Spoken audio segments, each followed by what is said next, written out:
All right, so we were talking, I think the last thing we did was, no, I guess it was, yeah, look at those, the moms. That was the last thing we did, right? Watch the moms. Talked about the differences in the moms. And I was talking about how parenting, we're talking about the different bomb lines, authoritarian, authoritative types of parenting. And I was talking about how,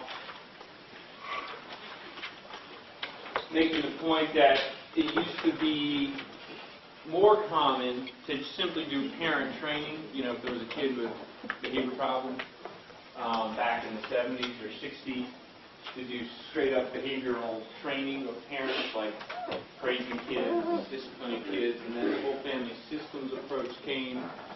Part of the reason, or a big part, the main part of the reason I think this family systems approach took on, got so popular within the world of psychology, is because of changes in the family environment, that the constellation of families in America has changed greatly over the last 50 years. So, for example, leave it to Beaver home. That means 2 parents, married, intact, 2+ kids. In 1960, that represented 50% of the households in America. Intact, married couples with 2 or more kids. 1993, I've gotten wise, and you guys already have the answer to this, so a lot of you. Only 11%. So 10, 13 years ago, 5 times less than what we had over a period of 43 years. It's a pretty drastic change in families. Newlyweds who divorce, probably have heard this. About half of them figure out they don't like each other. In fact, I talked to, I remember years ago, this woman from high school who was she was beautiful and popular, and she, I had not talked to her in college, but saw her a few years after college, and she had been dating this guy for a while, a couple of years, got married, but then after they got married, and you sometimes see this, not often, but sometimes, that once you get married, people, guys in particular, kind of changes the nature of the relationship and the kind of size of people you see. And so this guy got violent, throwing things, and I don't know if she actually got hit by this guy or not, but she described to me kind of when I was talking to her one time, I met up with her, and throwing things, he was throwing things. So she ended up in a divorce, rather quickly, I think about 2 years after they got married, but they had been going out for several years, and she said he was, I'm sure it's not that he wasn't totally not volatile, but in terms of taking it to the next level in their relationship. So sometimes you do see kind of new things that come with getting married, and the kind of security somebody feels in that. Well, so there's a lot of divorcing that goes on. Does that have an effect? Well, obviously it does. To help us talk about that, let's watch a video here. Short video. Thomas and James Thompson. It's so young to remember the days when their mommy and daddy were together. And what does that do to their inside? Makes me feel really sad. They parents divorced soon after James was born.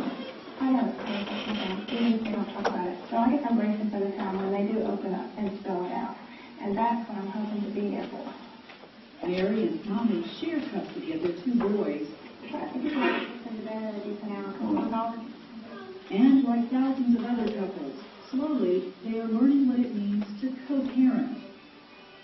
The sad statistics are that about half of all marriages end in divorce.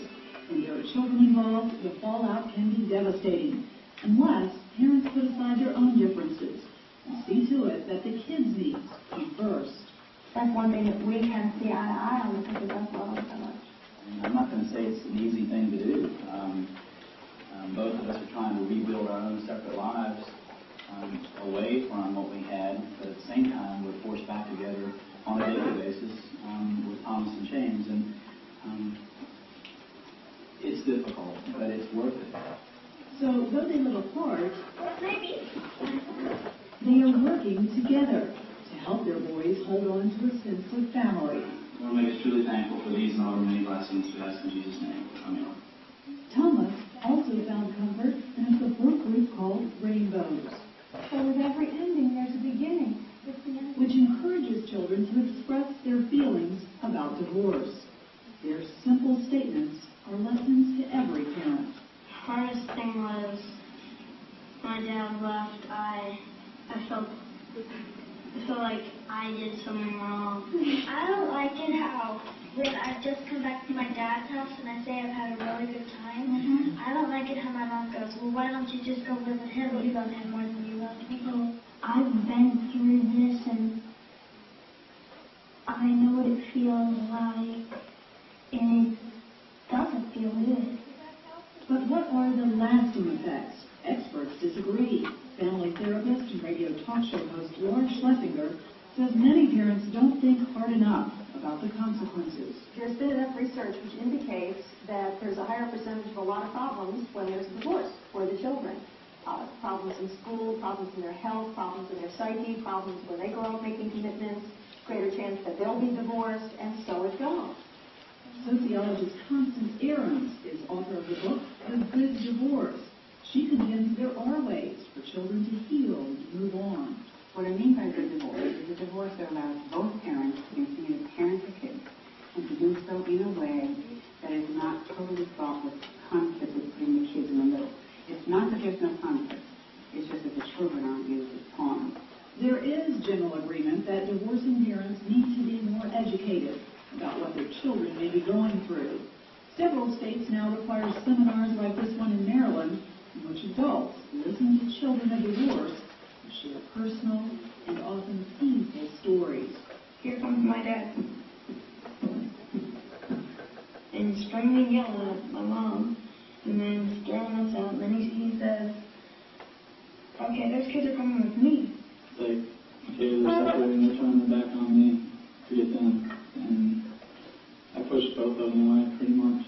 But I managed to end up a beginning with my dad, a new beginning. I urge you to work hard with your kids because it could end real soon. Their words leave an impression. Like most children of divorce, the Townsend boys' biggest wish is that their parents would get back together. I wish that he would go back. I think they all children in the situation wish that more than anything. Maybe it breaks my heart. It was sad, but especially for little ones, but with both of them, just a lot of hugs and holding and reassuring. Just for them to feel that regardless of where dad and mom are, that they're loved and they're accepted for who they are. And I think that's the key. Hannah Greaves, CNN, Atlanta.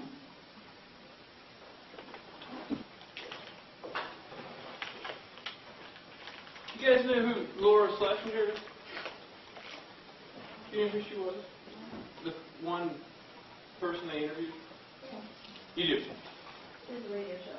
I mean, she came and, does she still have the show? Yeah. Oh, I didn't know that. I thought she disappeared 2 years ago. Oh, okay. I didn't know that she was still around. Okay. I wasn't sure if she was current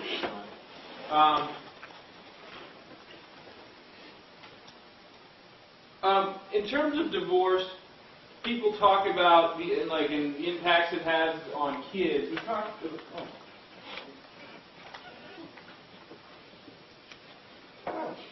talked a little bit about some of these things the other day.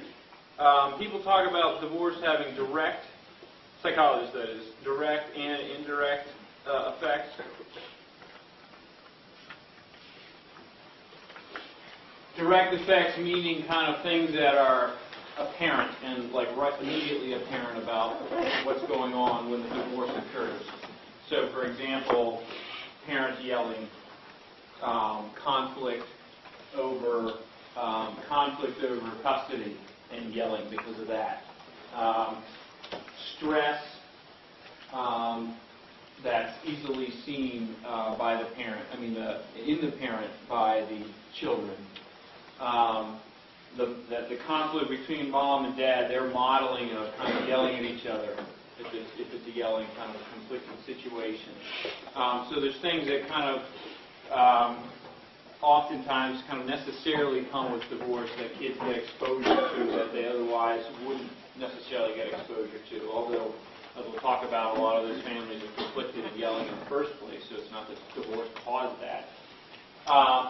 But then also indirect effects, and those are the things that kind of occur, kind of secondary consequences of the divorce. And like I mentioned the other day, like for example, fathers, like becoming less controlling of their kids. It could be moms or dads, but dads in particular, feeling bad maybe about how much the kids are going through, and so they're less kind of like let them get away with things a little bit more, less controlling of kids that way. Or simply monitoring. So the divorce occurred, and then all of a sudden mom, who gets custody 83% of the time, all of a sudden she's a single parent. It's a single parent home, and so who's watching the kids in the afternoon? So monitoring kind of is a consequence of less monitoring is a consequence of the divorce that then kind of has effects on kids. Income is a big one. Mom is typically making, who, like I said, typically gets custody. Mom is getting 50 to 75% less income to take care of the kids as consequences of divorce. And of course, income can mean a lot of different things. Quality of daycare we read about for little ones. People that are trying to send to private schools, stress in the family, different things about income that leads to stress in the family, opportunities for the kids for after-school programs, things like that. So again, indirect effects that are kind of typically occur, but just the consequences of the divorce causing certain things. Typically, there's a crisis mode, what people call a crisis mode, for at least a year, where it's conflicted after a divorce. And then it kind of often smooths out after that, but it's difficult to have a completely unconflicted divorce. It happens, but it's just tough with custody discussions, lawyer involvement, things like that. In terms of impacts of divorce, younger kids are seen as having greater reactions to divorce in terms of negative behaviors, and that's for a couple of reasons. One is often they think they're responsible for the divorce. They wonder, because of limited cognitive abilities, they wonder what they did to kind of cause the divorce. They also have kind of the pre-operational stage, the kind of concrete way of thinking. They don't have the ability to understand the complexities of what it takes to make a relationship work. So you saw the little kid in the video saying, well, what do you want to happen? Well, I want mommy and daddy to get back together. Now, that may be true of adolescents, of family parents who divorce as well, but often adolescents have a more understanding that, well, they argue when they get together, or they are just, there's a personality difference that is there that's just not going to ever let it happen between mom and dad. And that kind of thinking, that kind of understanding personalities and stability in personality is kind of develops between like 8 and 10 years old. And so you see adolescents thinking much more along those lines than younger children do. Kind of a funny example. It's not related to divorce exactly, but I told you several stories about my nephew Aaron. Like a few years ago, I had been going out with this woman for several years, whom he had met. She and I had never lived together, but Aaron, my nephew, had met her several times. He was kindergarten at the time, and So then one time we were at a wedding reception, and I was there, but Elena wasn't there. And Aaron's like, "Where's Elena?" And I'm like, "Well, Uncle Dave and Elena aren't special friends anymore." and he's like, "Oh." And that was it. We were in like the line for the buffet. And then we get back to the table about 5 minutes later. We're talking about something else, and then there's like a lull in the conversation. And he goes, "Well, Uncle Dave, you can live with us." So like, what you see is kind of like, he'd been to my house, and like I said, she and I never lived together, and I don't think he thought we lived together. But just, in a little kid's mind, it's about kind of two people you like, and, putting them together kind of in a concrete, physical way, or now Uncle Dave, he needs somebody to live with because they're not together. So like less understanding of kind of relationships and kind of internal stuff going on. So it makes it difficult for them to understand divorce and therefore react strongly. Adolescents who understand the personalities in conflicts, like I said, often do want mom and dad to get back together. But they might understand that it just isn't going to work. But they also, because they have a developing sense of self and some sort of identity, they have a stronger and more stable group of friends likely, they often kind of just like withdraw from their parents more. And that might be both parents or one or the other. You typically see often with adolescent boys withdrawal from mom. Often mom, after the divorce, feeling kind of more vulnerable, has less kind of social support, often is all of a sudden turning to the kids a little bit more for emotional support, telling them things, talking to them more about things, worries she has, things like that. And often that's a little much for boys and for girls, but particularly adolescent boys who just are like, "Okay, Mom, you're going to have to deal with that, because I got a lot, they don't say this necessarily, but I have a lot going on myself." And I think you saw an example of that. One of the boys, one of the older boys, adolescent boys in the video, do you remember what he said? I forget exactly what he said in the video, but he said something about like, that's their thing, I just got to kind of stay away from it.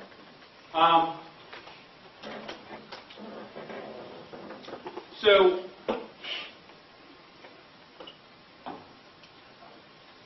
outcomes for boys. There's definitely a strong case for dad to at least have part-time custody for the sake of boys in particular, so that the boys can have that kind of influence.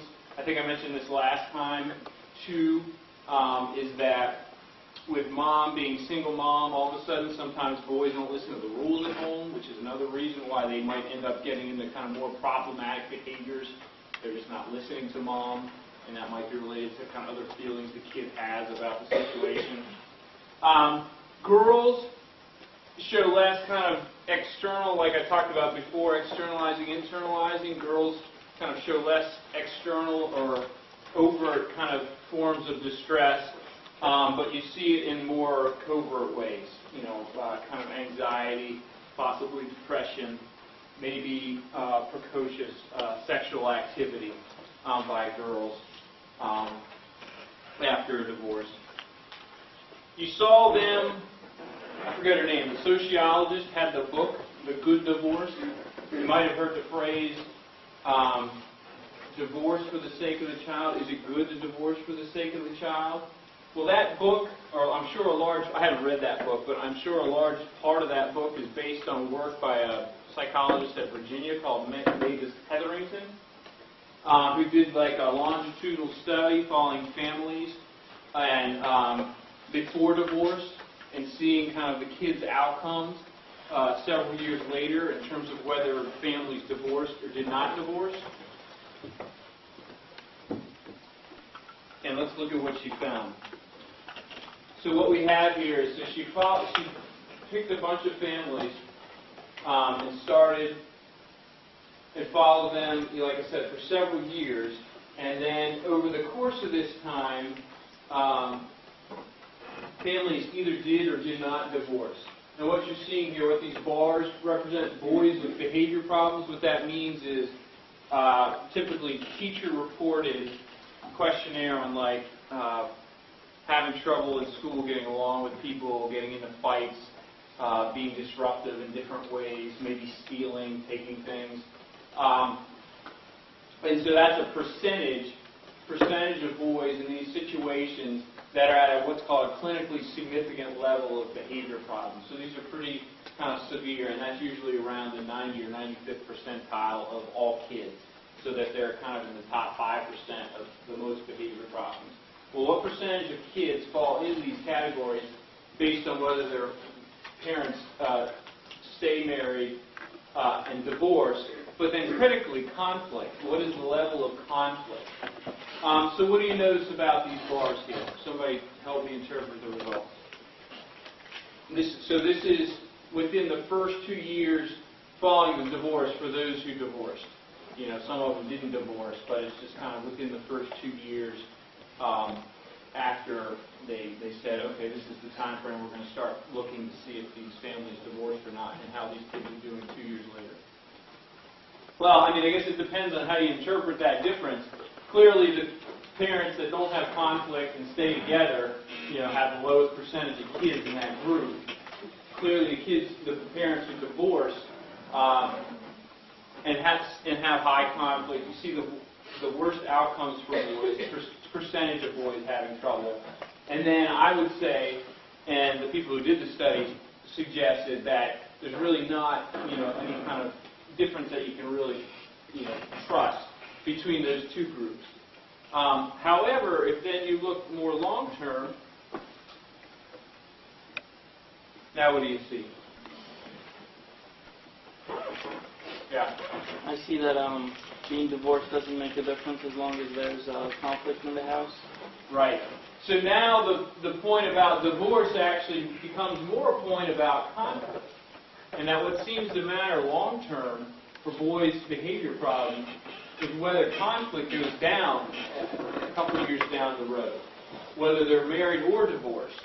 And it's the conflict that makes the difference.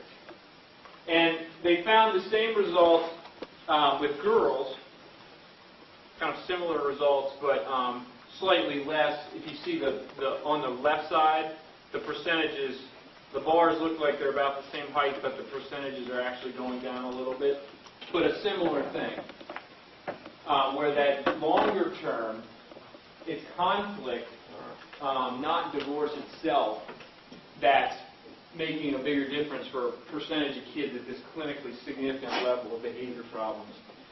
So what do these results say? Do these say that it's good to divorce? I mean, yeah, it's good to divorce for the sake of the kid? Yes or no? It can be beneficial for the kids if the conflict ends with the divorce. If the conflict doesn't end, then it's really not beneficial. But if conflict is over with once the divorce happens and the kids are they're okay.